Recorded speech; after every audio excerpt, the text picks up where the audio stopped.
La Côte d'Ivoire et ça va nous amener à parler de l'Afrique. Veuillez partager la vidéo s'il vous plaît. Je voudrais parler au RHDP. Je voudrais parler à Alassane Dramane Ouattara. Je voudrais parler à ces militants. Je voudrais parler à ces semeurs de désordre dans notre pays. Ici, je suis clair. Je ne supplie pas des gens pour me suivre. Mais je demande à ceux qui aiment la Côte d'Ivoire, ceux qui aiment le bien-être du peuple de Côte d'Ivoire, de me suivre. Je ne force à personne de me suivre. Mais je demande à ceux qui ont compris que la Côte d'Ivoire est un peuple et nous avons l'intérêt de se battre ensemble pour le bien-être de notre peuple, de me suivre. Je n'oblige personne. Mais je supplie ceux qui aiment la vérité, ceux qui adorent la vérité, de me suivre. Et je vais dire, si l'Afrique est dans la situation dans laquelle nous sommes,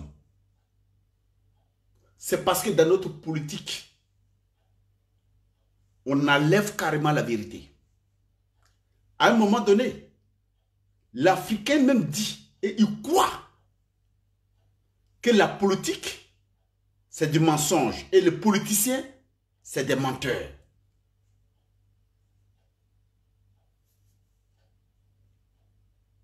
Et il y a des gens qui continuent de croire ici. Il ne faut pas croire à un politicien, c'est du mensonge. Ici, en Europe, aux États-Unis, partout, des pays qui se respectent et des continents qui se respectent, ils établissent des lois. Et les lois qui se donnent, ils les respectent. Mais il n'y a qu'en Afrique que nous refusons de voir la vérité. Il n'y a qu'en Afrique que nous formons notre jeunesse à défendre le faux. On arrive même à les endoctriner pour les pousser à la haine et pouvoir même mettre la fin à la vie de nos compatriotes parce que tout simplement on veut le pouvoir. Je le dis parce que c'est la vérité. Aujourd'hui, il y a des gens qui ne sont pas d'accord parfois de quelques propos et je suis d'accord avec eux. Parce que notre but c'est quoi en politique aujourd'hui? C'est d'avoir l'indépendance politique, économique et culturelle. C'est de pouvoir bâtir nos nations à l'avenir. C'est de préparer nos nations de faire de telle sorte que demain, ceux qui viendront après nous auront une meilleure vie. Parce que c'est les actes que nous allons poser. C'est à travers ces actes, ceux qui viendront après nous, nos enfants seront heureux. Si nous créons le désordre, nous allons partir laisser le désordre. Et nos enfants, nos petits-enfants vont hériter ces désordres-là en politique. Ouattara Alassane doit être l'adversaire de n'importe qui en Afrique. Alassane Dramane Ouattara, il n'est pas l'adversaire de Gbagbo. C'est ce que les gens ne comprennent pas. Les gens pensent que Alassane Dramane Ouattara, c'est l'adversaire du président Laurent Gbagbo. C'est l'adversaire du FPI. Et il y a même des militants du FPI qui pensent qu'Alassane Dramane Ouattara, il est eux là, c'est leur adversaire à eux. Alassane Dramane Ouattara est une catastrophe et il présente un danger pour l'Afrique de l'Ouest. C'est de ça qu'il s'agit. Parce que quand vous voyez les rapports entre Alassane Dramane Ouattara et la République française, je ne suis pas celui qui va faire l'apologie du président burkinabé, Roch Kaboré. Mais Roch Kaboré a dit, le CFA, il est temps qu'on me fasse ça. On a vu d'autres présidents de la sous-région qui n'aiment pas Peter Babo ni Kasson Ouattara, mais qui estiment que cette monnaie nous a trop retardés et que nous ne sommes pas les bénéficiaires de ce système monétaire.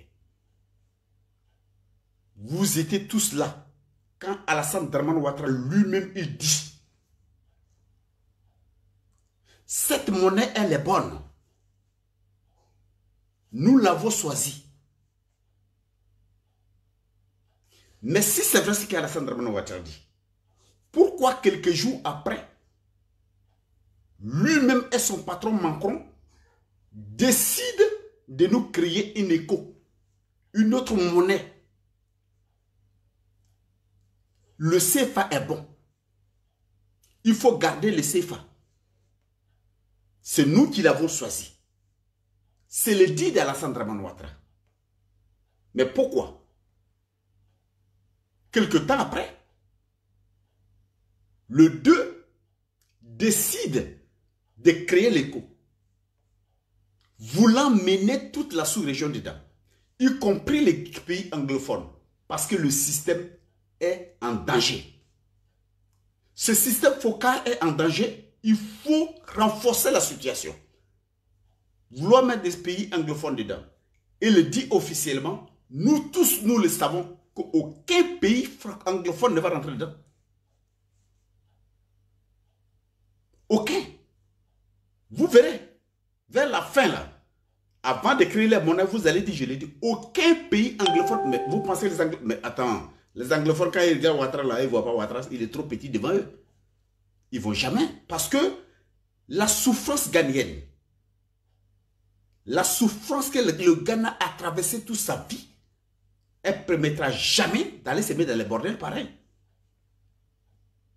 Mais Alassane Dramane Ouattara, s'il est africain comme moi, s'il pense comme un Africain, s'il il vit dans l'environnement africain, s'il vit dans la philosophie africaine, pourquoi ce que tout le monde dit c'est pas bon, lui se dit c'est bon? Et pourtant, c'est un économiste. Donc il devrait être le premier à dire cette monnaie n'est pas bonne. Mais Ouattara dit c'est bon. C'est une preuve à toute l'Afrique de l'Ouest de comprendre que le combat que nous livre Alassane Dramane Ouattara, ce n'est pas un combat ivoirien, c'est le combat de toute la sous-région. Parce que ton pays aussi dépend du CFA. Ton pays vit sur le CFA. Mais ce que vous oubliez, même vous qui êtes en Europe ici, quand vous faites des transactions par rapport à Western Union, même la France a quelque chose que ton pays n'a pas. Parce que le change là, pendant l'échange de cette monnaie, c'est la France qui fait ça. Elle ne fait pas ça gratuitement. C'est des choses que vous devrez comprendre. Deuxième, qui prouve que nous devons combattre Alassane Dramane Ouattara jusqu'à un autre dernier bal. Je vous le dis, je ne suis pas du tout content. Et je vais vous dire, vous qui m'avez bloqué mon compte Facebook, nous sommes en octobre. Ce que vous avez dit au Facebook, fin octobre, peut-être vous allez dire Facebook ne plus me permettre de parler. Ma première vidéo sur ma page là-bas, vous le militaires derrière, vous allez trouver tous en tranche. Parce que ce que je vais dire là, vous n'avez jamais entendu ça. Et je vais vous le dire. Je vais vous le dire. Vous pensez que quoi? Vous croyez quoi? Que nous allons nous s'asseoir comme ça? Laisser des abrutis? Oui, j'assume. Vous venez faire bloquer mon compte et vous permettre de continuer dans des bêtises. Et pendant ce temps, les gens souffrent, les gens sont en train de mourir. Nous ne pouvons pas l'accepter. Ouattara a soutenu la guerre en Libye.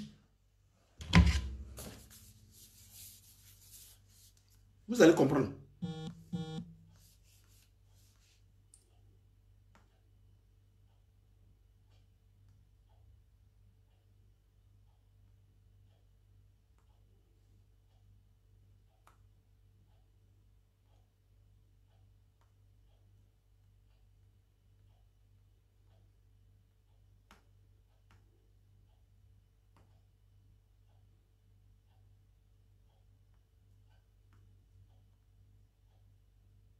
Ouattara a soutenu la guerre en Libye. Ouattara a aidé son ami Sarkozy à contribuer à déstabiliser la Libye. Mais quand il le faisait là, Gbagbo était même au pouvoir. Mais lorsque vous l'avez soutenu, même nos frères burkinabés qui n'ont pas compris, je ne dis pas tous les burkinabés, quand je parle, je précise ceux qui n'ont rien compris là. Quand ils soutenaient Ouattara, ils pensaient qu'il faisait pour la Côte d'Ivoire. Il faisait contre Laurent Gbagbo. Mais voici les résultats aujourd'hui.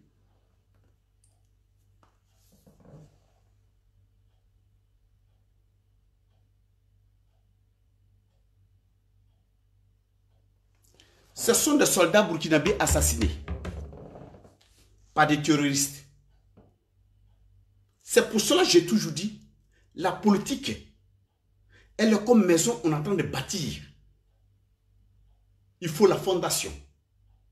Et avec le temps, la fondation permet de supporter tous les poids que nous allons mettre là pour faire ça à une maison. Mais lorsque la fondation de Ouattara, c'était pour soutenir Sarkozy, lorsque la fondation de Ouattara, c'était pour soutenir tous ceux qui combattaient la politique africaine et l'intérêt africain, ceux qui ont soutenu ça, ils pensaient qu'il le faisait contre Kassoum Ouattara parce que lui, il supportait Gbagbo. Ils pensaient qu'il le faisait parce qu'il s'agit de Gbagbo. Puisque les propos avancés sur le plan politique, c'est Gbagbo qui a perdu les élections, il ne voulait pas partir. La haine s'est installée contre Gbagbo. Personne, que ce soit le Mali, le Burkina, la Guinée, beaucoup de ces jeunes n'ont pas cherché à comprendre ce que nous disons qui est Alassane Dramane Ouattara. Mais l'allié principal d'Alassane Dramane Ouattara est dans toutes les activités que cet homme posait en Afrique comme acte. Ouattara soutenait ça. Cet homme s'appelle Sarkozy. Mais ce sont les actes de Sarkozy qui causent tant de morts dans la jeunesse burkinabé qui sont des soldats.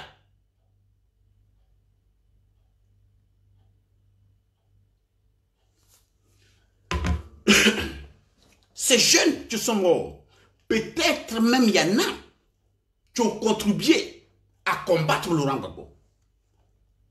Il faut chercher à savoir quelles sont les personnes qui nous dirigent, en qui il faut croire et en qui il ne faut pas croire. La politique, parfois les propos avancés sont différents de ce que les gens veulent faire, les objectifs qu'ils veulent atteindre. Ils ont frappé sur Kadhafi. Ils ont détruit la Libye. Ils ont déstabilisé la Libye. Et en déstabilisant la Libye, ils ont assassiné Kadhafi. Ça ne vous a rien fait. Ça ne vous a pas choqué. Parce que Sarkozy, on l'a applaudi à l'université de Côte d'Ivoire lorsqu'il est arrivé. Tout le monde l'a applaudi. Mais l'assassinat de Kadhafi, qui a permis la naissance du terrorisme en Afrique de l'Ouest, dont la politique que Ouattara soutient là, c'est cette politique et c'est cette conséquence-là que le Burkina Faso est en train de vivre. C'est les conséquences de la politique de Ouattara que le Mali vit. C'est les conséquences de la politique de Ouattara que le Niger vit, le Nigeria vit aujourd'hui, y compris le Cameroun. Et la Côte d'Ivoire n'est pas épargnée. Puisque même Congo-Brazzaville, pardon, Congo-Kinshasa, en Afrique centrale, le terrorisme règne déjà là-bas en maître. Nous parlons des hommes. Et nous ne parlons pas de ces hommes parce qu'ils sont beaux. Nous parlons des hommes par rapport à ce qu'ils ont dans la tête. Vous pouvez être noir plus que moi, mais sans être africain. Ça dépend de vos idées. Et votre politique, ça contribue à quoi? Si mon combat, c'est de contribuer au bien-être de mon voisin, ça ne veut pas dire que je fais partie de sa famille, mais je ne suis pas partie de ma propre famille parce que je contribue à notre famille. La politique doit contribuer pour notre bien-être. Mais lorsque quelqu'un rentre dans des réseaux, et les réseaux dans lesquels il se trouve, c'est de défendre les autres, parler au nom des autres, il devient dangereux pour vous. Je dis, je répète, vous n'allez pas venir me dire, ah non, il ne fait pas partie. Et c'est pour ça que j'ai toujours dit, méfiez-vous de nos leaders. Je le dis et je le répète. La seule personne qui n'était pas d'accord à ce qu'on frappe Kadhafi, c'est ATT du Mali. C'est ATT du Mali. ATT du Mali est arrivé en Côte d'Ivoire pendant qu'ils sont en train d'investir Ouattara. Ils l'ont hué dans la salle. Parce que ATT ne les a pas aidés à tuer Gbagbo. Vous comprenez?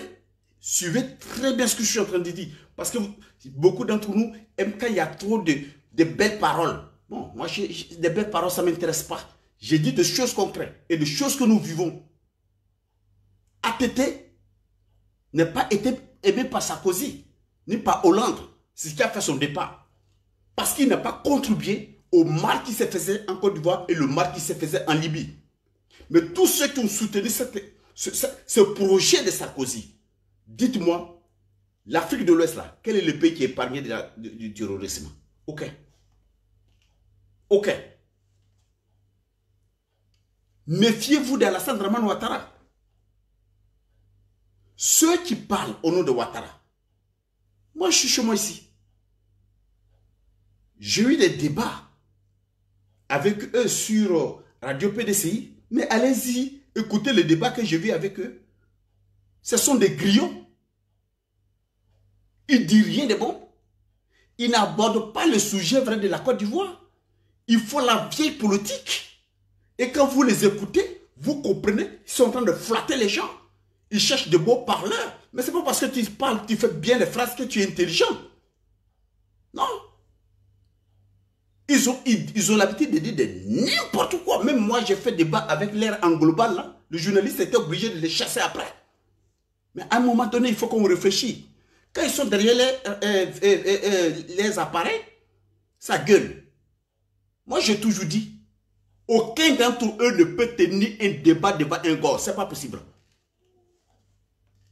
On va les déplumer. Parce qu'ils ne disent rien de bon. Et ce que nous disons est tellement fort pour eux, ça les énerve. Je vais vous dire quelque chose. Quand nous parlons de la personne de Gbagbo Laurent, ça passe à taille. Même si ça arrive, on dit non. Ouattara est burkinabé.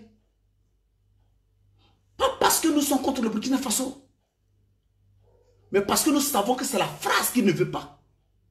Et nous savons que nous l'avons pris en flagrant délit de faux documents. Il a fait faux vers de faux. En disant il est burkinabé hier, aujourd'hui il est ivoirien. Après il dit je ne sais plus quoi. Nous jouons avec ça. Sinon ce n'est pas parce que nous sommes contre le peuple burkinabé. Vous comprenez ce que je dis? Nous combattons un homme qui a une sale politique et qui n'a pas d'avenir pour la Côte d'Ivoire. Et nous connaissons le système français. Lorsqu'il te met dans le système, il nous prend pour des idiots. À ce moment-là, il faut ce qu'on a, moi j'appelle la politique en pacotille, la politique bonbon. Aujourd'hui, quand vous parlez, on a fait route. Quand on parle indé, mais Ouattara travaille, il fait des routes. Quand on parle 2, 3, ah non, Ouattara travaille, il fait des routes. Voilà des choses qui sortent. Mais soyons clairs, francs. La Côte d'Ivoire, on a toujours dit, le succès de ces pays se repose sur l'agriculture. Mais aujourd'hui, on exploite l'or comme jamais en Côte d'Ivoire. On exploite le diamant comme jamais en Côte d'Ivoire. On exploite le pétrole comme jamais en Côte d'Ivoire. On exploite tout. Même si on trouve une aiguille derrière ta porte, ils vont venir l'enlever. Qui vient nous dire qu'est-ce que le produit, nos produits, nos sous-sols, qu'est-ce que ça nous a apporté? Ce qu'ils appellent le PBE, quoi là. Qu'est-ce que ça nous a apporté? Nous sommes à quel niveau? Ils vont vous parler de la Banque mondiale, FMI. Ce sont eux qui font les chiffres à travers ces gens-là. Mais moi, je vais vous dire, mais les chiffres que nous donnent, si c'est une réalité, pourquoi la Côte d'Ivoire est dans telle souffrance? Pourquoi le peuple de Côte d'Ivoire est dans telle souffrance aujourd'hui? Il y a quelque chose que vous devez comprendre. Quand vous êtes dans une politique où c'est des bonbons, où vous tient des belles phrases, on vous fait rêver et que vous ne constatez pas les faits, fuyez ce genre de régime. Voyez-vous, je l'avais dit très tôt. Aujourd'hui, quand on parle, on dit, eh bien, écoutez, Ouattara fait des routes. Mais Gbagbo était au pouvoir. Nos parents, ce sont des planteurs, des cafés, anacarde, EVA, huile de palme. Toutes ces matières premières que je viens de citer, retournez en arrière en l'instant et vérifiez quel était le prix. Mais le jour que Gbagbo est tombé, tout est tombé. Pourquoi? Vous vous posez des questions, pourquoi? Vous pensez que c'est avec les routes, vous allez atteindre le but qu'un État peut atteindre pour être un État émergent, un pays en voie de développement? Non. Pendant qu'on vous montre cette main que vous voyez briller, la deuxième main ici en train de vous piller tout ce que vous avez. C'est de ça qu'il s'agit. C'est de ça qu'il s'agit. Nous ne pouvons pas accepter notre génération ce genre de comportement. Donc ceux qui viennent m'insulter, je vais vous dire, nous sommes bien éduqués. Et nous qui avons compris la signification de la politique, l'importance de la politique, nous n'insultons pas.